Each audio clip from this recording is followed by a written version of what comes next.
Las berlinas de alto rendimiento son el coto favorito de mucho aficionado al motor, entre ellas los Muscle Car de Stuttgart. El poderoso CAMG, especialmente con carrocería Touring, representa una de nuestras opciones preferentes. Años atrás pasó por el canal y me encantó, y en aquel momento ya anticipamos que su futuro parecía ir alejado de un V8, alineándose con un 4 cilindros hibridado. En julio del año pasado llegó ese modelo con 4 cilindros híbrido enchufable, pero todavía tiene que pasar por el canal. Y no llegó solo, además de la carrocería berlina y la Touring, la mecánica también ha llegado a nuestro protagonista de hoy, el GLC. Un modelo este GLC que apenas levanta el suelo 16 centímetros extra respecto al Touring, lo que lo hace un SUV, pero no mucho SUV. Aunque las ropas que emplea sí que tienen que ver mucho más con la estética de ese todoterrenoide al que quiere parecerse. Un coche que a efectos prácticos busca ser un modelo a escala del GLE AMG que ya trajimos por el canal semanas atrás, aunque con menos peso, pero también con menos tecnología para controlarlo a nivel de dinámica de chasis. Yo soy Guille García Alfonsín, esto es Power Up con la energía de Total Energies.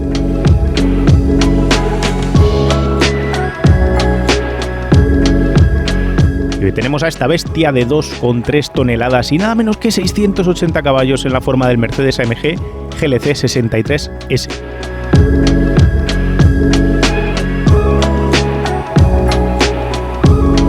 Lo primero, tenemos que hablar de los dos problemas por los que a los aficionados este coche les puede no gustar. La primera razón es que ha perdido el V8 biturbo que tenía la generación previa y los clase Cs también. Una cosa que a la gente le ha parecido una herejía, porque este coche ahora lleva un 4 cilindros turbo con hibridaciones, un híbrido enchufable.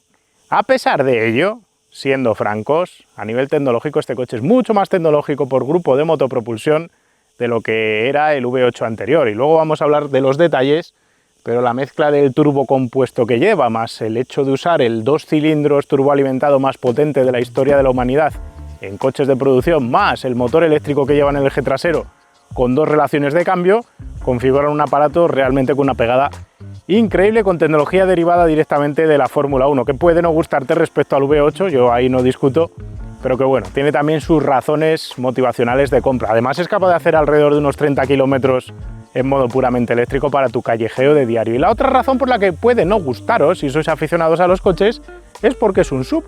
Y probablemente os guste más el C o el C de carrocería familiar. Pero os voy a decir una cosa, este coche es SUV coupé, pero no mucho. Solo mide 16 centímetros más de alto que un C Touring. Así que tampoco estamos hablando de una diferencia bárbara, ni va a condicionar realmente, dinámicamente hablando, el coche. La visual del coche no es para romperse la cabeza, se toman las mismas líneas maestras vistas en el GLE Coupé y se hace un modelo a escala en todos y cada uno de los detalles. Como el coche se queda en 4,8 de largo por 1,92 de ancho y 1,60 de alto, parece mejor proporcionado y menos innecesariamente enorme que el citado GLE. Por delante tenemos la calandra panamericana, un borde de ataque del capó no tan bruto como el del GLE y unas tomas inferiores de aireación que están perfectamente alineadas con el resto de modelos de AMG. Diré que Mercedes está en una fase de diseño donde, de nuevo, todos sus coches son réplicas escaladas del mismo diseño, y eso confunde un poquito al personal. En vista lateral tenemos el arco del techo con caída fastback que simula media gota de agua, 2 líneas de estilo no conectadas que reflejan suelo justo sobre los pasos de rueda, un captador de luz en la parte baja de la carrocería y un estribo para facilitarte la vida montando en el coche. Como cualquier otro SUV, el juego aquí es el de un cuerpo musculado de gimnasio que se pone una camiseta de tirantes que apenas tapa nada. Esa idea aquí, como en el GLE, se refleja en las ruedas, enormes, que parecen salirse de la tela que no logra taparlas, aunque se estira para hacerlo. Por eso, mires para adelante, mires para atrás, ves goma, lo que hace que parezca que el coche está anabolizado. Por detrás, cola de pato, pilotos clavados prácticamente a los empleados en el GLE, conectados eso sí por una fina línea.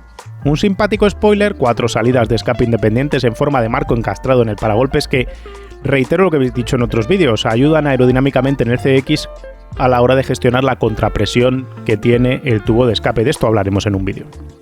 Por dentro tenemos el mismo interior que ya habíamos visto en el GLC normal, en el clase C nuevo, en el clase C familiar, en todos los demás modelos de Mercedes de esta gama, con algunos pequeños cambios. Lo primero que he de decir es que va sentado muy abajo, bastante claramente más bajo que lo que íbamos en el GLE Coupé, así que no tienes esa posición de dominio de ir montado encima. Aquí directamente tienes la sensación de ir montado abajo sin llegar a ir tan cerca del suelo como en un C normal, pero sí suficientemente cerca como para sentirte en un coche que no tiene esa sensación de todoterreno, y de la visibilidad hacia adelante es bastante buena, aunque este pilar se mete bastante en las curvas a izquierdas, hacia atrás es malísima. La ventana es enana, se ve muy pequeña por el retrovisor, los pilares D son gordísimos y encima no tiene limpia parabrisas, así que esta mañana nos ha caído una chaufa de agua y por el bien de la estética del coche se le quita el limpia y luego se te enguarra el cristal y directamente no ves nada. Los asientos son cojonudos, pero he de decir que siendo asientos con todo tipo de reglajes, masajes e historias, calefacción y todo lo demás, no hay que olvidarse del hecho de que son más duros, más rígidos estos buckets o semi-buckets, como queráis llamarles, respecto a los empleados en el GLE, que eran más cómodos. Materiales y ajustes son geniales, se diga lo que se diga, aunque hay un grillo presente en casi todos los coches de Mercedes que probamos con este diseño de salpicadero y que está situado justo en la guantera central cuando la dejas con la tapa abierta. Es algo que Mercedes debería de revisar. El infoentretenimiento es puramente Mercedes, así que no me voy a volver a parar a hablar de él una vez más porque ya os lo hemos contado todo. Pasa lo mismo con el cuadro de instrumentos y con el proyector de información en el parabrisas, que es enorme. El resumen es que puedes ver todo desde la presión de las ruedas hasta las indicaciones del navegador, pero requieres cierto tiempo para hacerte a todo su potencial, ya que hay muchísimas opciones. Mención aparte merece la configuración del todo el powertrain y del sistema de suspensiones de este coche, porque realmente necesitáis casi hacer un cursillo para sacarle todo el provecho al coche. Tenemos, por un lado, el mando este que nos permite acceder a funciones rápidas de configuración de la suspensión, del cambio, sonido motor, mil historias, y también el sonido ambiental que puedes llegar a tener. Por otro lado, tenemos el mando de los distintos tipos de configuración que tiene preestablecidos el coche, y también podéis alcanzar el modo individual, que es este i con asterisco, donde podéis configurarlo a mano. Además, si lo pulsáis podéis decirle cuánta batería queréis que mantenga siempre con carga. Si hacéis eso, lo que conseguís es que no se os descargue nunca la batería y de esa manera no tengáis problemas después a la hora de tener toda la potencia disponible. El tema es que con tantísima configuración no solo tienes esto, sino que luego te puedes ir hasta pantalla y empezar a elegir lo que tú quieres que tenga el coche configurado en cada instante. Lo vais a ver ahora. Por aquí a Settings Select. Puedo seleccionar cada uno de los settings individuales o me puedo ir al conjunto completo de todo el setup. Y aquí puedes ir cambiando entre 27 modos de configuración para el control de estabilidad, para el tren de rodaje, para el tren de propulsión. Si me voy además a Sport Plus, cada vez tengo más cosas para elegir. Me voy a Race. Todas estas historias al final llevan su tiempo para poderle sacar el máximo provecho al coche y poder saber cómo utilizar el coche en cada momento y que se comporte como esperas. Para mi gusto tiene demasiadas opciones. Tú también lo piensas, ¿verdad? Llega un momento que pues solo el tren de propulsión tiene aquí 10 modos. Sí. Entonces es un poco aburrido el tener que estar ahí tocando todo para encontrar el modo exacto que quieres para el grupo del coche en general. ¿Te acabas sintiendo como Nico Rosberg en su Fórmula 1? Sí, he dicho Nico Rosberg, justo y merecedor campeón del mundo de Fórmula 1 con Mercedes. Las plazas traseras por espacio son similares a las de un GLC normal, no un GLC Coupé, con buen espacio para meter los pies por debajo de la banqueta delantera, buen espacio para las rodillas a pesar de los butacones. De hecho, los butacones AMG estos son suficientemente estrechos para que no te ciegue toda la visión hacia adelante y estés cómodo. Tienes doble zona de climatización independiente detrás, con tus salidas orientables, buenos materiales por aquí, recubrimientos tipo cuero en la parte superior de la puerta, blandito, iluminación ambiental, un buen reposacodos con su sistema para tener aquí. Esto llega a salir más para apoyar las latas. Pegas del formato de la carrocería coupé, el techo se baja bastante. De hecho, aquí una persona que me da más de un 85 seguramente ya roce con el cogorote el techo. El techo panorámico es pequeñito, voy a decir, pero mete algo de luz. La línea de cintura más la línea del techo cayendo hace que sea una zona bastante oscura y remetida. Y voy a decir por otro lado que si aquí montáis sillitas Isofix os caben dos, la plaza de en medio es escasa y tendrá el problema de que el niño subirá mucho y estará rápidamente también cerca del techo. Toda esta traviesa donde se almacena la cortinilla del techo más refuerza la carrocería es bastante tocha. No es un coche grande aquí atrás, pero se alinea con X4 y Q5 Sportback. Si quieres más espacio para la cabeza te toca irte a un GLC normal y si quieres más espacio longitudinal te toca irte a un GLE. El problema de espacio, en todo caso, queda más marcado en el tamaño del maletero, y es que se queda con solo 390 litros. Para un coche de 4,8 metros de largo, 390 litros es poco, muy poco. Pero es que el C-Touring tampoco mejora la situación, ya que se quedan 324 litros, que son menos que la capacidad que tiene mi Countryman, que mide 4 metros de largo clavados. La culpable de todo esto es la batería del sistema híbrido enchufable y el sistema de carga embarcada, que se comen los litros del maletero. Que sí, que con 390 litros puedes vivir y apañar una familia de 4, pero un X4M tiene 525 litros, que son 135 más. Al margen de que todos añoremos el mítico motor V8 de 4 litros biturbo que llevaba la generación previa, aquí tenemos una joya de la ingeniería que conocimos en el A45 AMG, solo que en versión específica para coches con motor longitudinal. Se llama este motor A139L, puede ser, M139L, perdón. Y es el 2 litros de producción más potente, como os decía al principio del vídeo, del mundo. El más potente que se haya fabricado nunca para un coche que se pueda matricular.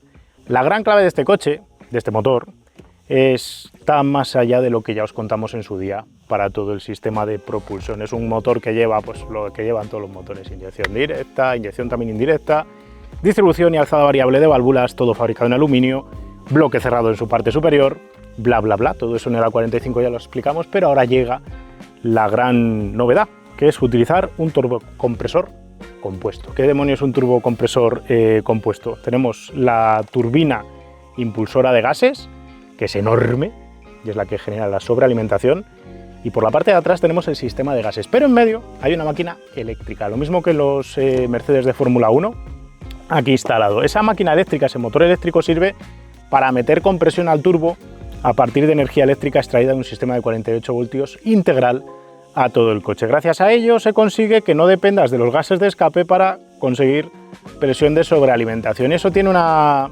significancia importante, porque cuando vas al acelerador, directamente acelera el turbocompresor para que se genere esa presión y tengas una respuesta inmediata en cuanto mueves el pie derecho y tienes todo el par disponible sin tener que esperar a que se generen gases de escape y eso cargue el turbo. Es una gran solución que a mí me hubiera gustado ver en prácticamente todos los coches de producción del mundo, pero que desgraciadamente se van a quedar en muy poquitos. Ahora mismo este es el coche con el que se ha estrenado esta tecnología en coches de gran producción de calle. Poco a poco este sistema pues, ha ido llegando a otros modelos, por ejemplo Maserati lo tiene en el Grecale y algún modelo de Audi también lleva un turbocompresor compuesto.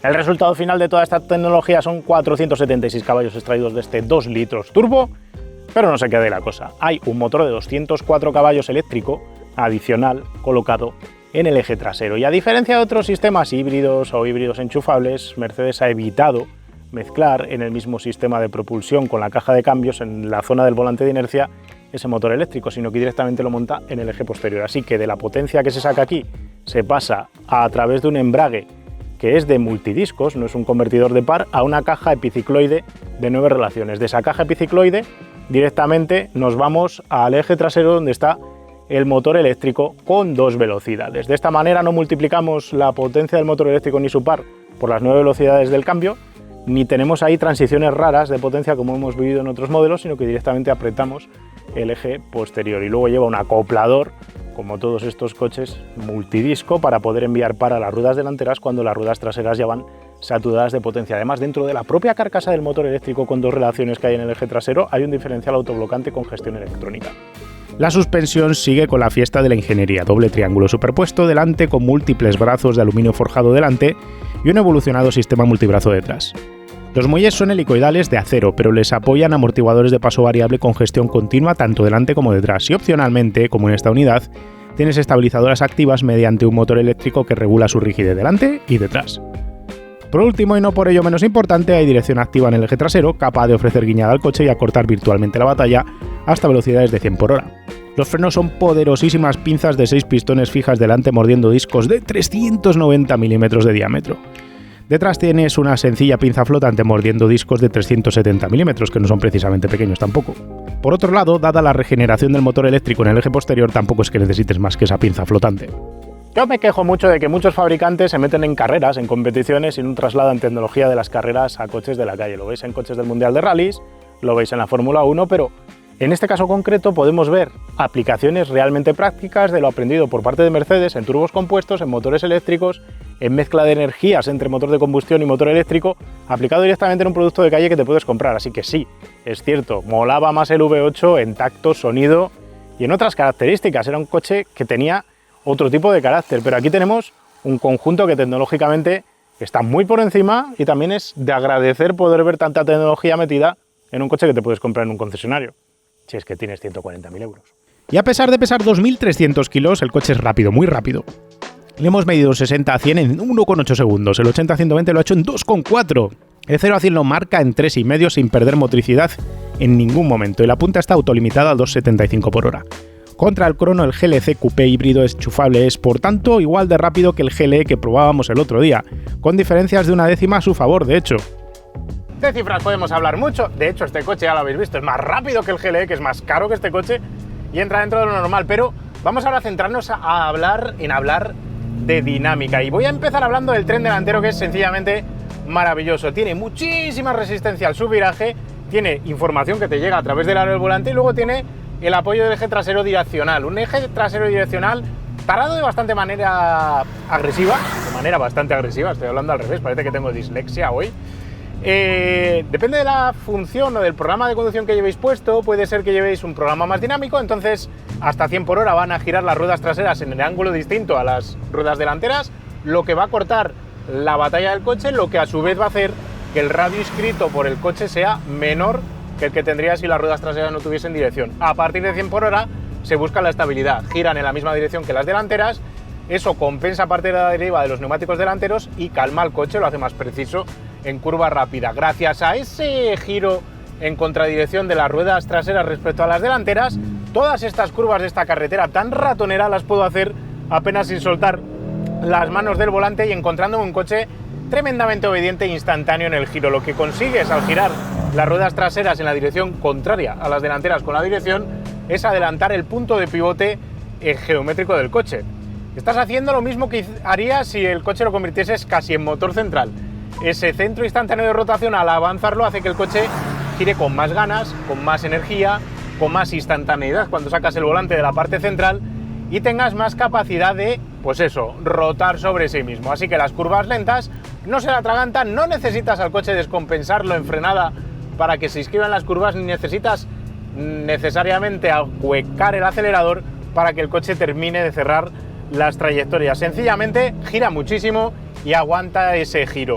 A ese giro inmediatamente le tendría que tocar una inclinación de la carrocería soberana por el peso, por la altura del centro de gravedad, por todo lo demás, pero las estabilizadoras activas ahí empiezan a trabajar. Llevan un motor con unos planetarios y lo que empiezan a hacer es poner dura la carrocería contra esa inclinación que va a llegar, porque la sabe leer en función de la velocidad a la que vas y cuánto estás girando el volante. Así que activamente, proactivamente lo que hace es jugar a evitar esa inclinación y mata esa inclinación del coche inmediatamente, con lo que el coche gira totalmente plano, lo cual le permite a su vez no tener que depender de muelle y amortiguador para compensar ese balanceo, lo cual le permite a su vez tragarse baches largos en apoyo. Si acaso es un poco seco en baches muy cortos donde los bujes de este coche no son tan finos ni trabajan tan bien como en el GLE, también es verdad que en proporción parece que lleva menos perfil de neumático y la carcasa del neumático es un poquito más rígida, lo cual le da un plus tal vez de precisión en última instancia, yendo muy fuerte en curva rápida o también lenta, voy a decir, con mucho apoyo, pero le cuesta después ese extra ligerísimo de sequedad. Ahí he de decir que una suspensión de aire comprimido le daría ese plus necesario, aunque le pesase más el coche, porque permitiría jugar con un poquito más de elasticidad a demanda, cambiar la elasticidad además en función de la posición de la rueda. Cuando llevas conjuntos de aire comprimido puedes tener más dureza cuando llegas al tope de compresión y menos dureza cuando estás con la rueda totalmente extendida. Esa suspensión, voy a decir, esa rigidez variable en función de la posición, progresiva, sirve para jugar un poquito mejor que en este coche, con ese confort y con esa absorción de baches. Pero no es nada que ningún otro rival pueda ofrecer ahora mismo. He de probar el Macan todavía eléctrico, que juega ya en otra liga con esa suspensión de aire comprimido, pero dentro de los de segmento de que he probado hasta ahora, incluyendo los modelos de BMW y los de Mercedes clásicos con el V8 anterior, pues no hay mucho donde rascar como rivales. He de seguir comentando pues el siguiente aspecto. Tenemos ya el coche apoyado, hemos tragado los baches en medio, hemos entrado con muchas ganas, toca salir de la curva. Y al salir de la curva da igual lo fuerte que aceleres, que van a suceder dos cosas. Primero, el diferencial autoblocante que lleva activo en el eje trasero va a mandar más para la rueda externa de la curva que a la interna, bloqueándose progresivamente, y eso va a hacer que el coche tenga ganas de girar más. Y además a eso le suma que hay más par en el eje trasero que en el eje delantero. Es que es increíble lo que aguanta este cacharro en su viraje. Es realmente increíble. El tema es que metes gas, tienes más de 1000 Nm de par, lo cual es una barbarie, y esos más de 1000 Nm par llegan al suelo. Es brutal. Además, como llega más atrás que adelante, el coche te termina de redondear la curva sin un derrape salvaje, por lo menos en carretera abierta. Seguramente en circuito se pueda cruzar este coche una barbaridad. Y cuando ya llega un momento en el que estás con el coche vendido porque ya no tiene más motricidad atrás, lo cual cuesta encontrarlo, he de decir, pues en ese momento lo que haces es empezar a acoplar el eje delantero más y más y más para que empiecen las ruedas delanteras a tirar del coche y sacarte de la curva sin necesidad de más motricidad. Es una auténtica barbaridad. Llega el momento de usar los frenos, porque llegas a la siguiente curva. Ahí el problema es que el tacto del pedal es horrible. Es decir, frena mucho, frena bien y aguanta bien el calentamiento. Luego echan calor que no os imagináis. Frena mucho de adelante, regenera de atrás. No una barbaridad en regeneración, he de decir. Pero tiene la pega de que ese blending de frenada regenerativa más frenada mecánica que tiene, que mezcla en el mismo pedal central, hace que tengas una sensación algo extraña. Es como si tuvieses en el circuito de los frenos aire, y eso no mola, porque vas muy rápido y eso hace que tengas que mover primero mucho el pedal y luego hacer mucha fuerza para parar, luego para. Pero el hecho de tener tanto desplazamiento y ese primer desplazamiento blandurrio que no hace nada, hace que no tengas confianza en el pedal de freno y cuesta trabajar el coche, porque cuesta modular cuánto frenas para parar mucho el coche y luego cómo quitas freno en frenada regresiva para meter el volante. Eso es uno de los puntos candentes, duros, complicados que dinámicamente Mercedes debería mejorar, porque tiene un chasis maravilloso. Realmente no me imagino cuánto mejorará el clase C respecto al GLC por tener el centro de gravedad más bajo y por tener algún kilo menos, si es que lo llega a tener, pero difícilmente va a ir mejor. Y es que vira tan plano, tampoco cabecea ni se sienta atrás cuando aceleras mucho. Esos centímetros extra de ser más bajo que tiene respecto al 1,73 de alto que mira el GLE se notan un montón. Frenas, no se va para adelante. Algo también deben de hacer las estabilizadoras activas ahí, no lo tengo yo claro. Los amortiguadores, la propia geometría anti-dive que tiene, hace que no tengas el coche abalanzado sobre las ruedas delanteras. Pena de ese pedal, de ese tacto de pedal. La entrega de potencia es brutal, y luego he de decir que esa mezcla de entrega que tiene entre el motor eléctrico y de combustión es la mejor que he probado nunca en un modelo híbrido enchufable. Siempre me quejo de que en los híbridos enchufables hay una mezcla rara entre el motor eléctrico y el motor de combustión. Quitando el V60 Polestar que probábamos en el canal, que también tenía el motor eléctrico atrás separado del motor de combustión, en todo el resto de modelos que hemos probado con mucha chicha, siempre acaba ocurriendo lo mismo. Tienes ese boost del motor eléctrico que llega de golpe, luego desaparece a alta velocidad, si aceleras a fondo entra de golpe y hace que patinen las ruedas, todo eso que pasa con los Volkswagen, todo eso que nos ha pasado con modelos también de Kia y de Hyundai, todas esas problemáticas que al final se convierten en un problema para ir rápido con un coche deportivo híbrido enchufable, con los Cupras, con los Formentores, con los Leones híbridos enchufables. No me había gustado nunca ninguno, ni los Audis, y aquí tengo una sensación totalmente distinta. Incluso los clase A híbridos enchufables iban mal con esa entrega mixta. Aquí Mercedes hace una cosa totalmente distinta. Tienes respuesta inmediata en cuanto mueves el pedal derecho, una barbarie de potencia que llega de golpe, y después, una vez que has tenido toda esa entrega de potencia, tienes continuidad. Es decir, tienes una curva de par totalmente plana. No notas cuando está empujando el eléctrico, no notas cuando está entrando el de gasolina, no notas cuando hay solape entre los dos, cuando uno se enciende, cuando uno se apaga, cuando regeneras, cuando dejas de regenerar. Todo eso es totalmente opaco, invisible al conductor, que es como tiene que ser. Así que tengo el coche perfectamente agarrado con el pie derecho, justo lo que quiero. Y es la primera vez que lo veo en un híbrido enchufable de campanillas, y eso es lo que realmente mola. Por fin alguien ha hecho algo así de bien, y eso al final es a costa de entregar muchísima tecnología dentro del coche, que probablemente sea tremendamente complicada de poner a punto. En Mercedes AMG saben hacer las cosas, está claro. Algo del conocimiento de la Fórmula 1 habrá llegado a este coche de calle, pero la verdad es que no hay ninguna pega. Tampoco hay pega con el cambio de 9 relaciones, totalmente inmediato cuando le pides los cambios. No he hecho en falta una doble embrague aquí. Igual las reducciones, algunas reducciones un poquito más perezosas. Luego sucede que con 1200 Nm de par te da igual en qué marcha entres en la curva, porque puedes empujar desde 2.500 si te da la gana, o puedes ir más arriba hasta el corte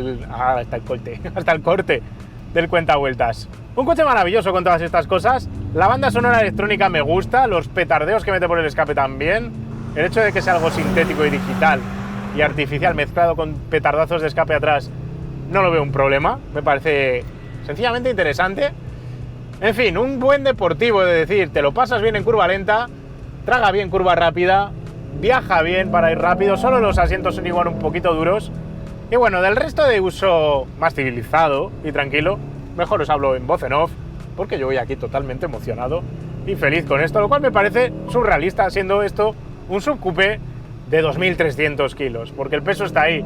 Y seguramente la inercia del peso se acabe notando, pero no es un problema en este coche, lo tapa muy bien, y es gracias a esa dirección activa del eje trasero, amortiguadores activos, acoplador del eje delantero activo, diferencial autoblocante activo, estabilizadoras activas.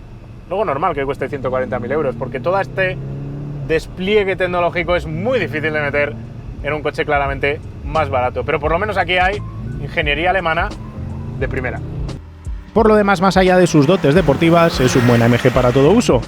Como te decía hace un rato, es más incómodo que el GLE por no tener suspensión de aire comprimido y tener que usar para ello tarados más secos de muelles siempre. Los asientos son menos benevolentes y perdona menos los baches, así que uno se cansa más con el paso de los kilómetros.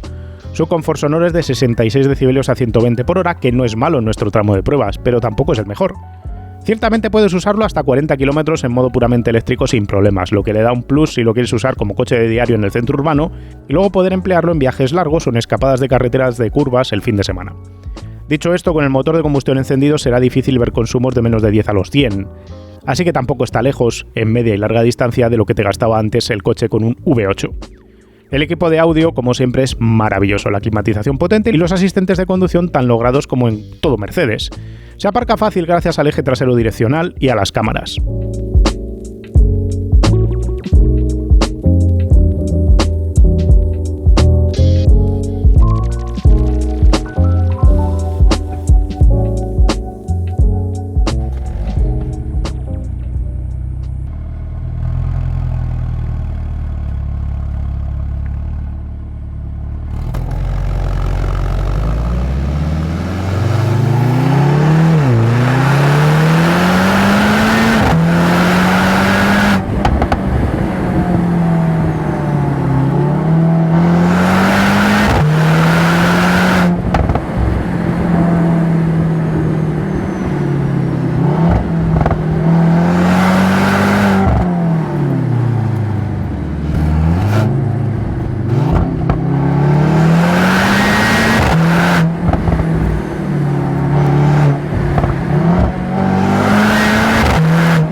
¿Es mejor objetivamente este coche que su ancestro con motor V8? La respuesta es sí, es más tecnológico, va mejor, corre más. A nivel de chasis es mejor porque también es más complejo. Habrá gente por ahí en los comentarios que diga cuando se te rompa no sé qué, ya, pero nosotros no hablamos de cuando se te rompa, hablamos cuando el coche funciona y lo llevas con el mantenimiento al día. El motor, sí, el sistema del motor híbrido, el motor eléctrico, todo eso hace que tengas una respuesta mucho más inmediata al acelerador de la que tenías en el V8, lo cual me parece llamativo. Siempre corre y tiene potencia en bajas, en altas, me parece una auténtica maravilla. Tiene un par de problemas justo por su condición de híbrido enchufable, que Mercedes, una de ellas la podría solventar y la otra veo complicado que la arregle. ¿Cuál es el primer problema, el que es fácil de solventar? Pues el tema del tacto de freno, que llevo quejándome. ¿Cuántos años llevo quejándome de los frenos de Mercedes? ¿7 años? Sí, básicamente, desde que empezaron a salir los híbridos de Mercedes. Y creo que nadie en Mercedes piensa que eso sea un problema, por eso directamente no los cambian. Curiosamente, el frenado del GLE y va mucho mejor que el frenado de este GLC, no porque frenase más, sino por ese tacto del pedal. Y un coche que corre tantísimo como corre este coche, pues al final llegas a las apuradas de frenada y eso de que el pedal se vaya para abajo al principio, pues no deja de hacer que se te suba aquí algo a la garganta. Ese blending de frenada regenerativa más frenada mecánica creo que la tendrían que cambiar y acercarse más al tacto de un pedal de un Porsche, que va duro siempre y por lo menos te permite modular cuánto estás frenando. La otra pega que no tiene fácil solución es la del espacio del maletero. No es posible que un coche de estos, con 4,8 metros de largo, con el enfoque que tiene, no llegue siquiera a los 400 litros de maletero. Me parece ridículo. Y es que el problema es que también está reflejado en el C-Touring, porque podréis pensar, bueno, es cosa de este, que es un subcoupé, no sé qué. Pero es que un C-Touring con 4,8 metros de largo, que tampoco llega a los 400 litros de maletero, me parece un mal chiste. Está en medidas de maletero que tendrías en un segmento C. Está claro que montar motor eléctrico, batería, cargador embarcado, todos los sistemas que lleva ahí debajo del maletero, pues tiene sus consecuencias y es difícil meter más cosas ahí. Pero hay que darle una vuelta al empaquetamiento porque no se puede permitir Mercedes tener tan poco maletero. No voy a deciros que sea una razón de no compra, pero la verdad es que te condiciona un poquito en su practicidad de uso. Tal vez sea un poquito seco de suspensiones, sobre todo si lo comparamos con un GLE, que la verdad está a una distancia considerable de peso. Creo que un coche de este estilo, con 2.300 kilos, las suspensiones de aire comprimido les hacen un gran favor porque permiten no montar esos muelles hiperduros que necesitan de otra manera para controlar los pesos. Y aunque hagan magia los amortiguadores pilotados, las estabilizadoras y todo lo demás, y vaya maravillosamente bien en carretera de curvas, pues luego cuando sales en autovía o en autopista tiene un poquito de pegas de confort. Y luego podéis pensar que por ser híbrido enchufable gastará menos que el V8 biturbo anterior. Cierto es que en ciudad puedes hacer hasta 40 kilómetros sin gastar nada, eso viene bien si callejeas con él, si lo vas a usar de coche de todos los días, pero en viaje largo nada te va a bajar de los 12 litros a los 100 o los 13. Corre mucho y es normal que gaste eso, pero realmente no hay una mejora clara entre lo que gasta este coche y lo que gastaba la generación previa con el V8. Y ahora es el momento de buscar GLCs AMGs en Wallapop. Seguro que de la generación nueva no vamos a encontrar, pero me da bien la sensación de que va a haber unos cuantos de la generación previa. Mercedes, GLC. Aquí la problemática es que está dividido acertadamente entre coupé y no coupé, pero claro, están las dos generaciones del modelo. La última es esta, pero tengo la duda de si hacer esto o no hacer esto. Vamos a ponerlo normal. Y lo que vamos a colocar ahora es un filtro de potencia más de 450 caballos, podemos poner directamente y ya nos vamos a quedar solo con los AMGs. Y tenemos una amplia variedad. 1, 2, 3, 4, 5, 6 unidades, 7, 8, ahí es nada. 80.000 euros, 80.000 euros, 162.000 euros. Este negro mate, que es como el que hemos probado, exactamente igual la unidad. Lo que pasa es que taller oficial de Mercedes-Benz, en Sueca, hablan de otras cosas. 1 kilómetro. Esto es una unidad nueva a estrenar. A mí el negro mate para estos coches que son tan grandes no me gusta nada. Este de la generación previa está en 75.000 euros. Generación previa 68, 79... 75. No se puede decir que haya pocos, pero de la nueva generación solo hay una unidad y veis que podéis comprar uno a partir de pues 68.500 euros, que es el más barato que hemos encontrado. Tenéis que tener en cuenta que estos coches, primero, se devalúan mucho y muy rápido, y segundo, son muy caros de mantener. Es decir, tener este coche puede que os dé el presupuesto para comprarlo, estirándose mucho, pero luego tenéis que tener en cuenta que frenos, neumáticos, mantenimiento en Mercedes, pues no es precisamente barato, es el mantenimiento de un coche caro. 540 caballos, este está con el V8, 149.000 kilometrazos, ahí es nada. En Torremolinos, un coche que lo han rodado bastante. En fin, que hay unos cuantos, y si queréis uno de los nuevos, pues os tendréis que ir directamente al concesionario a encargarlo, porque ya veis que quitando esta unidad de la generación nueva, no hay ninguno a vender ahora mismo, aunque sí podéis encontrar de la versión V8 si es lo que queréis y preferís. Cerrando el vídeo, le ha acabado Mercedes metiendo el 4 cilindros en vez del V8. Dicen por ahí que van a volver a ofrecer el V8 porque hay clientes en Estados Unidos que lo piden, lo solicitan, lloran por él.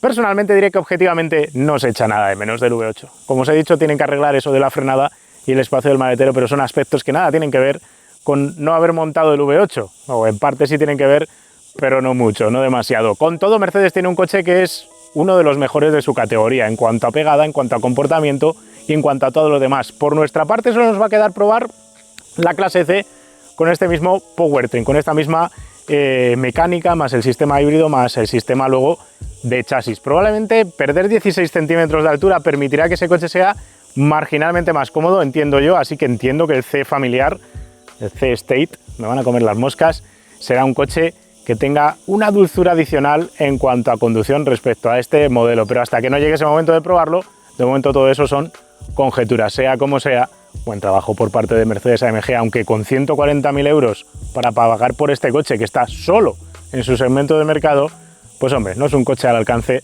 de todos los bolsillos. Si os han quedado dudas, preguntas o cuestiones, especialmente del sistema híbrido o del sistema de chasis y suspensiones, las podéis dejar abajo en los comentarios. Si os ha gustado el vídeo, compartidlo por ahí, dejadnos un me gusta que siempre nos ayuda. Y no tenemos nada más que contaros. Nos vemos pronto con otro vídeo de otro coche. Un saludo. ¡Hey! ¿Te gusta powerar? Puedes visitar la web de Quimoa para comprar la nueva colección Aston Martin de Alonso y puedes ayudarnos a nosotros para seguir creciendo con este canal convirtiéndote en mecenas, pulsando el botón unirse que está al lado del de suscribirse, aquí debajo del vídeo. Los mecenas del canal disfrutan del canal de Telegram privado que compartimos con los propietarios que han aparecido en el apartado de usados hiperinteresante y donde además pueden comentar con nosotros lo que les venga en gana. Además, organizamos para ellos eventos, actividades y visitas como las que hemos tenido hasta ahora, en el Museo Motos Made in Spain de Alcalá de Henares, en el Circuito Terramar cerca de Sitges, en el Museo del Automóvil y la Moda de Málaga, o la visita que acabamos de tener en el Museo y Circuito Fernando Alonso con carreritas incluidas. Si te apuntas ahora, seguro que llegas para la siguiente.